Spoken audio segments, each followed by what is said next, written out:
Hello everyone, কেমন আছো তোমরা সবাই? আশা করছি সবাই খুব ভালো আছো। আজকে আমি চলে গেছিলাম সকাল সকাল মায়ের কাছে।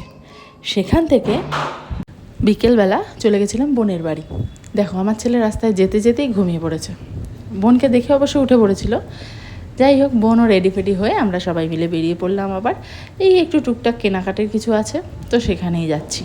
দেখো আমার ছেলেকে, দেখো ফাঁকা রাস্তায় এসে মহা আনন্দে দৌড়ে বেড়াচ্ছে। একবার মায়ের হাত ধরছে, একবার বোনের হাত ধরছে। ওর খুশি কাকে বলে। যাই হোক, আমরা টুকটাক কিছু শপিং করে এবার চলে গেছিলাম একটু খাওয়া দাওয়া করতে। প্রথমেই নিয়ে নিলাম আইসক্রিম, তারপরে চলে গেছিলাম রোল খেতে। তো দেখো, সেখানে গিয়েও আমার ছেলে এদিক ওদিক ফ্যান দেখছে, মেশিন দেখছে, ওর খুব আনন্দ। আমরা রোল নিয়ে নিলাম আর ছেলেকে কিনে দেওয়া হলো ফ্রুটি আর ক্যাডবেরি। ও সেগুলো খেয়ে নিল। আর তারপরে আমরা আস্তে আস্তে যে যার বাড়ির পথে রওনা দিলাম। এই দেখো, আমার ছেলে আবারও ঘুমিয়ে পড়েছিল। যাই হোক, তোমাদের পুজো শপিং কত দূর জানালে না তো? জানিও কিন্তু। আবার দেখা হবে অন্য কোনো মিনি ব্লগে। আজকের মতো টাটা।